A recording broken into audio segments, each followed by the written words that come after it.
Pretty much everything that NBC News and the New York Times have told you about the war in Ukraine is a lie. The Russian army is incompetent, they claim. Ukraine is a democracy.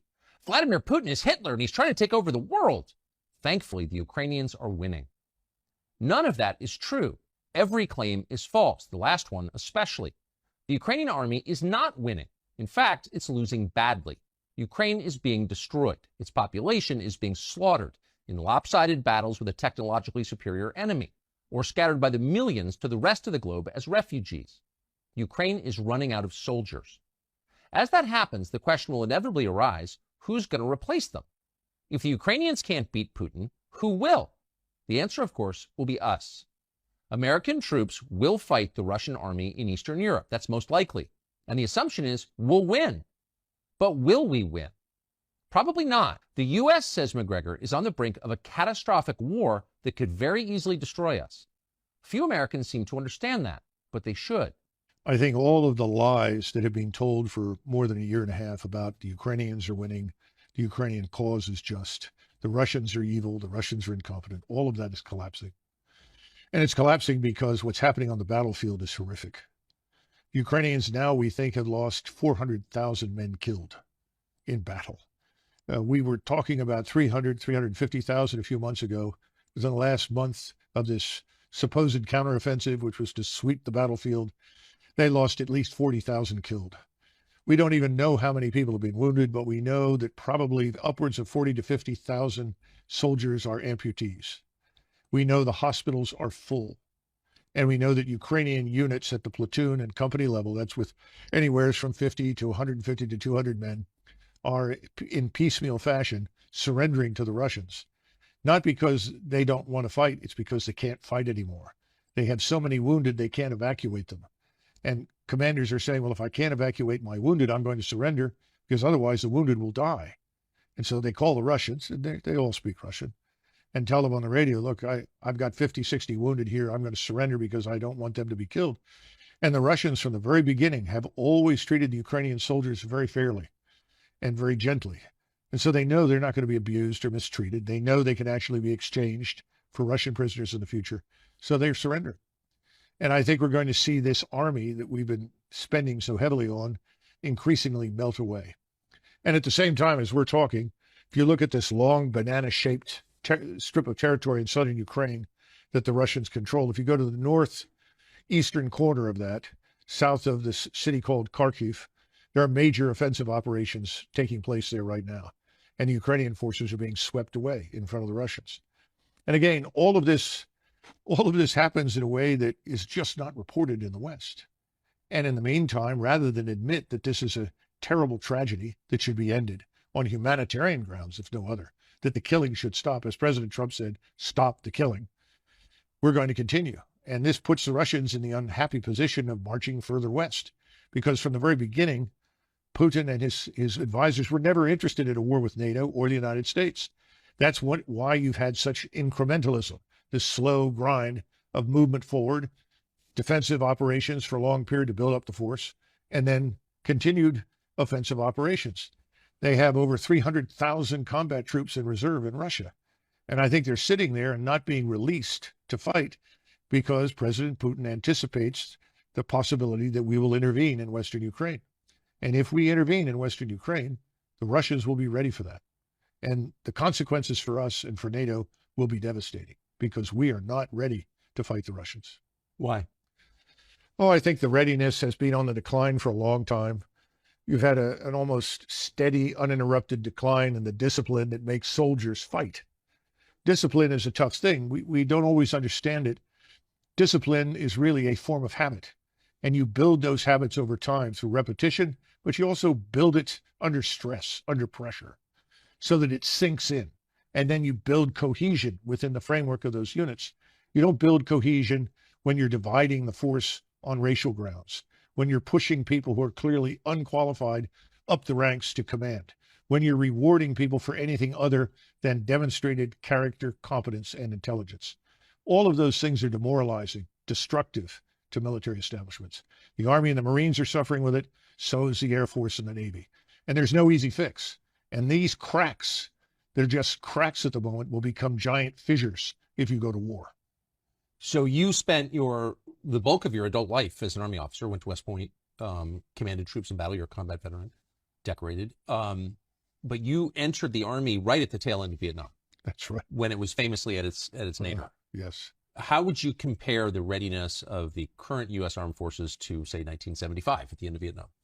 I think that in terms of morale and discipline, we are close to where we were in the late 70s. We have a lot of people that are confused about what needs to be done. We've lost a sense of what's right. In other words, you don't have people that have served long enough in formations to know what right looks like, so that you can see a battle group, whether it's a battalion size or brigade or larger, and you know what makes things work. You know what it takes to fight in battle. We don't have very many people like that because since 2001, most of the fighting has been on a very small scale against a fleeting enemy.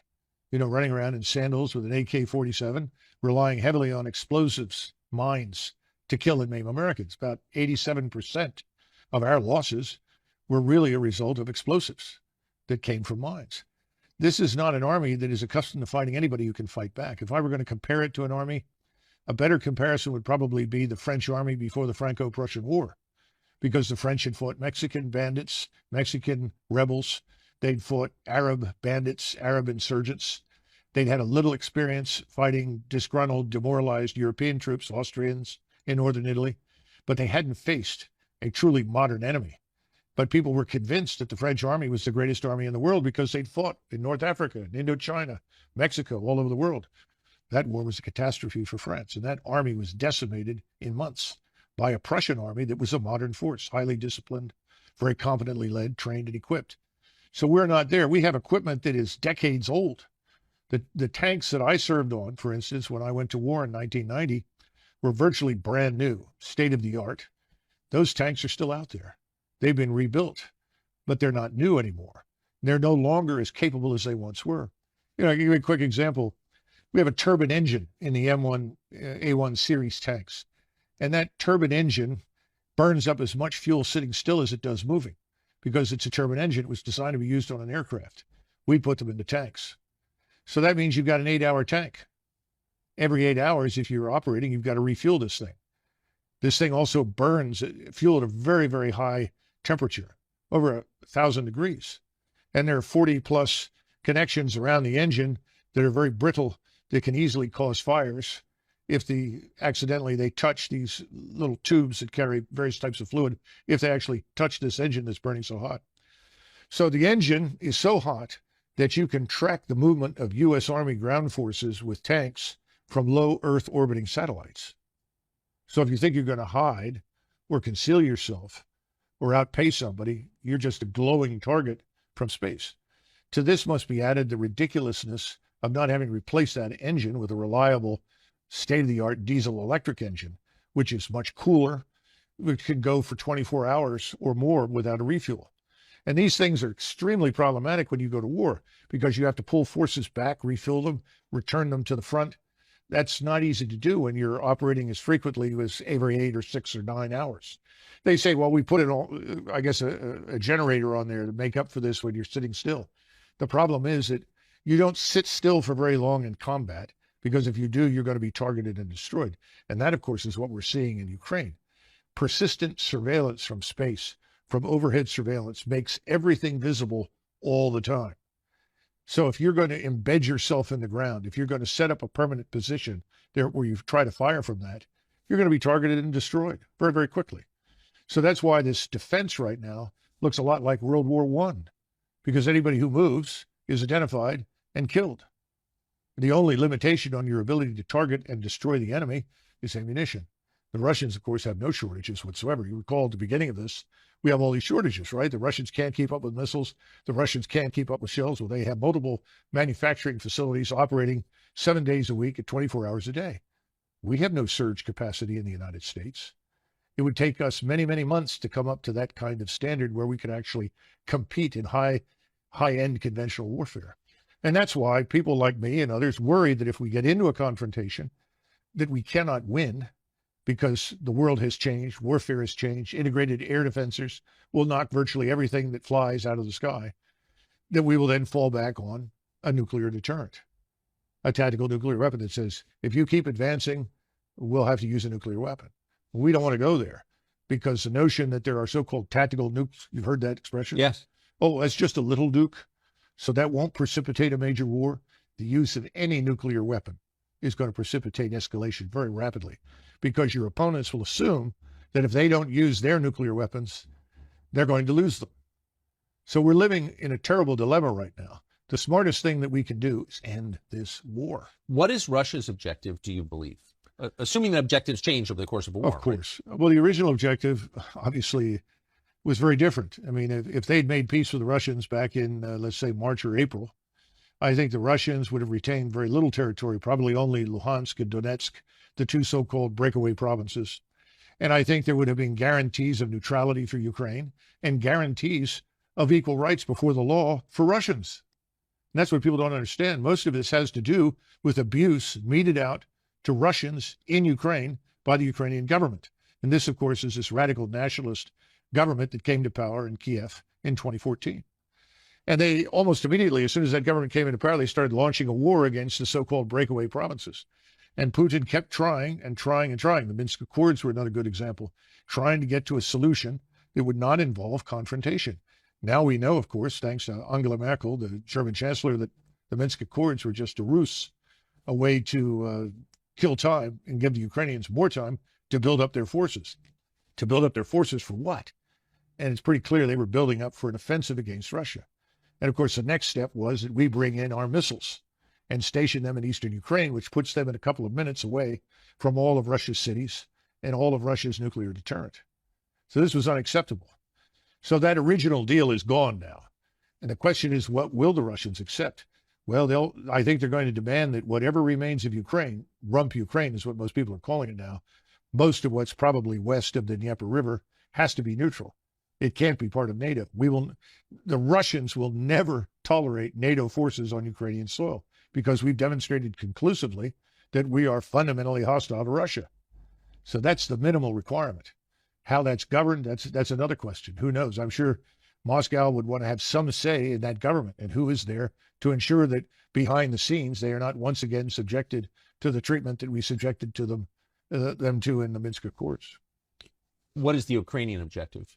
I think more and more Ukrainians just want to survive this, and that's becoming very hard. And Zelensky and the radicals around him are basically committed to fighting this war to the last Ukrainian. And of course, I'm sure that Mr. Zelensky and his friends are anxious at some point to retire to their estates in Florida or Venice or Cyprus to collect on the billions that they've managed to steal or siphon from all the aid that we've provided. Remember, Ukraine is probably one of the most corrupt places in the world. A friend of mine who had spent time in the old Soviet Union and also lived in Mexico came back from a visit to Mexico, and he said, it's hard to believe this, but Ukraine is more corrupt than Mexico. Wow. And I think that's true. So this is a world-class disaster. 14 million Ukrainians have left the nation, presumably never to return, because when they're asked in Germany or France or Croatia or Spain or wherever they go, we will never go back. So what are you going to do with this country? And then, of course, we have the usual suspects, the great agricultural business conglomerates, along with BlackRock, who have their eyes on the fertile Ukraine ground in Western Ukraine. I suppose there'll be a big effort to get control of that in some fashion. That may not work, though, once this war ends with a complete and utter defeat of the Ukrainian regime. Who is Zelensky? Exactly. How would you characterize Zelensky? Well, Zelensky... George W. Bush called him our generation's Winston Churchill. Well, this is W, right? Yeah. Not a very thoughtful man. He was a comedian who made a living acting on stage, frequently pretending to be a transvestite, doing things with various body parts that I won't go into. And he was picked up by an oligarch named Kolomoisky. Kolomoisky is the individual who's probably more responsible than anybody else for funding this atrocity we call the Azov Regiment that runs around with the swastikas and Nazi gear and so forth. And he was picked and then blessed by Victoria Nuland and the State Department as their man. Now, when he originally ran for office, he ran on a peace platform. And he was overwhelmingly elected across the country because he said, if I am elected as your president, I will make peace with Russia. Ukrainians didn't want to go to war with Russia. They were looking for a way out of this and a resolution to the crisis. Of course, once he was in there, he took a different road. And I can't help but think that that road was defined for him by us. Who is Victoria Nuland? Oh, goodness gracious. All these hard questions. I do not know Victoria Nuland personally. I know Fred Kagan, and his brother Bob is married to her. And she's a long-term committed neocon. This is someone I would not characterize as either Democrat or Republic.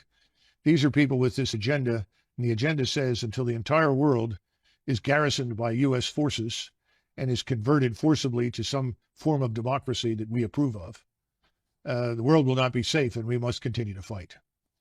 And I think in the case of Russia, Russia has special appeal because I think these people have ancestors who came from that region of the world and have a permanent axe to grind with the Russians, which of course I don't. I don't think most Americans do, and nor do I think anybody in government should shape policy based on whatever unhappiness their ancestors, experienced in a place like Russia. So that's a nutshell, but I think that's enough. And wherever she goes, usually there is conflict, crisis, and fighting. And she's a strong opponent of fighting to the last Ukrainian. Does she, do you think, have relevant experience that would qualify her to be in charge of this war? Well, obviously she does. But, it's sort of like asking somebody who has never snaked a drain or replaced a garbage disposal to be a plumber. And I think we have a lot of those in Washington. She's not the only one. So, no, I don't think she understands the gravity of the situation. These are the same people. Tony Blinken is in this with, what's his name? Sullivan I keep mixing up Sullivan with the previous O'Brien, who was in the White House. Not much difference. And Sullivan will all tell you, well, the Russians are weak. The Russian economy is fragile. The Russian armed forces are poor. Their generals are terrible. And they can't possibly win. All we have to do is to keep up the pressure, and they will collapse. Well, that's been a hell of a strategy. And it's killed large numbers of people and created millions of refugees and destroyed the country, but it hasn't hurt Russia.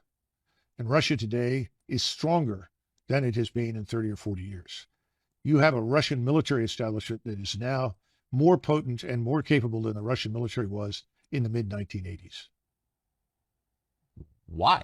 Wars typically, don't they degrade a military force? Well, the Russians have been very, very careful and deliberate, very cautious about the expenditure of life. What do you think the casualty numbers are in Russia? That's a hard one to estimate. I think probably 40 to 50,000 killed, maybe another 40 to 50,000 wounded. Wait, total? Yes. As compared to the Ukrainian?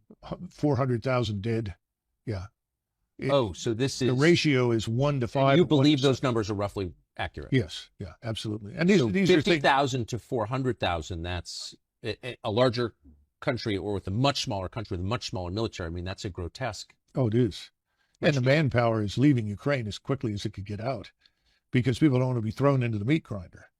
You can't defeat what the Russians have built. They were the first back in the 1970s to understand the criticality of linking intelligence, surveillance, reconnaissance in space, as well as on land and at sea, with strike weapons. What's a strike weapon? Rockets, missiles, guided artillery for precision. They've done that extremely well. So that's one of the reasons they have thousands of guns, hundreds of rocket launchers, hundreds of ballistic missile launchers, cruise missiles, and so forth. And these are then linked to that ISR. So the response time is almost instantaneous. A Ukrainian formation is located at this spot next to this building on the outskirts of, say, Kharkov. They can have missiles on the way to those targets or rockets or drones within the space of perhaps 5, 6, 7 minutes. So this is a very well-structured, well-organized machine. And the machine is grinding up everything in front of it. And it's not going to be defeated. What about the space-age military technology that we've been sending to Ukraine? That hasn't brought parity? Well, first of all, a lot of the equipment we send over there is, quite frankly, obsolete. It's very old. It's not new. We've given them a few new items, but not much. And remember what I said about missiles. We sent them some Patriot missiles. And I think at this point in this newest round of money, $750 million, something like that, we're sending 33 missiles, Patriot missiles. These are missiles that are used to shoot down aircraft or cruise missiles, incoming opposing forces. every time you're in air defense, people will tell you if there's a target out there, you shoot 2 missiles at it as a minimum to make sure you get the target. Well, you run out of our missiles in the space of a few days. 33 missiles will be gone in 2 or 3 days. You can't possibly defeat the thousands of projectiles that are being hurled in your direction. And the radars, of course, emit, and so your radars light up and become targets. This is a no-win situation because the Russians, though they were not prepared in February 2022 for this kind of war, they are now. And they're continuing to prepare, which includes continuous mobilization. They're up to 750,000 troops in and around Ukraine. Most of them are on the outskirts, Belarus, Western Russia, down in southern Ukraine. That number is going to rise over the next year, I would expect, to 1.2 million. And people are being reservists being called out of universities. People are being through the military now, working in universities to become engineers, architects, mathematicians, whatever. They're being pulled out, put in uniform, and readied because, again, our intransigence, our demonstrated hatred and hostility for Moscow and for Russia has convinced the Russian people, as well as the leadership in Moscow, that they are going to have to fight us and anyone who is allied with us. So they're preparing for that eventuality. That's why it's so important that we have to wake up, understand what we've done has backfired. Whatever we set out to achieve has failed. What we need to do now is stop this and come to a settlement that we may not like, but it needs to happen, and soon, before this thing is out of control. Eventually, you keep this up within the next 6-8 months, you'll see hundreds of thousands of Russian troops on the Polish border. That is not what we set out to achieve. No, it's a terrifying disaster. And what cost do you think to the United States? The latest estimates since 2001, spending, including the spending in Ukraine, all the military spending designed to support these interventions, conflicts, wars, whatever you want to call them, about $14 trillion. Now, that $14 trillion is largely debt financed. So then you have to move from the $14 trillion to where we stand now in national sovereign debt, which, of course, I know the economic luminaries think is meaningless. But you have 130 million workers. And you look at those figures and suddenly you realize that every adult male or woman in the United States who works for a living has a debt hanging over them of roughly $240,000 in order to deal with what the 14 trillion have added to the national sovereign debt. And this is part of the issue that people are walking away from this war for good reasons. Look, the average American earns about $31,000 a year. That's it. The average American pays about $16,600 a year. Now, the people in Congress, this doesn't affect them or in the Hill or inside the Beltway. We're talking about the real Americans who live out there, who are scratching out a living. Keep in mind that a person who works all his life and then tries to draw on Social Security can expect a monthly payment of probably $1,400, if they're lucky, $1,400. We hand every alleged asylum seeker, illegal migrant pouring in through the border in Texas or wherever else, we hand them when they get there $2,200. And we put them on that $2,200 diet from there on out per month. Yet somebody who works all his life, retires and draws Social Security gets $1,400. The Afghans who were hanging on to the planes in Kabul trying to come to the United States, when they arrived, they received $2,200 a month. Now, if you can make sense out of this, please try, because I don't think most Americans can make sense out of this at all. And that's one of the reasons people have said, not because they know anything about Ukraine. Most Americans don't. If they knew anything about the history of Eastern Europe, they would all say, get out. Because the wars and the blood and the hatred that have been characterized through that part of the world for hundreds of years is something we can't sort out. We can't fix it. We shouldn't try to arbitrate it. We don't know anything about it. We shouldn't be in this, is the bottom line. I think Americans have figured that out. But now they're beginning to look at the numbers and the figures and they say, what happened to consent by the governed? Instead, we have contempt for the governed. Whatever the governed want, they don't get. Who gets it? Well, the donors get what they want. You know, somebody was joking the other day and said, you know, Doug, if the donors were cannibals, they'd feed the American people to them. That's the attitude in Washington, D.C. What's the donor want? Give me more money. It's a catastrophe. It's the destruction of our whole republic. And I don't think people realize how far gone things are. A lot of Americans sense it. And I think we're on the path to some sort of national come to Jesus moment where we're tired of being the contemptibles. We want to have a say in what our government does, and we really don't have it.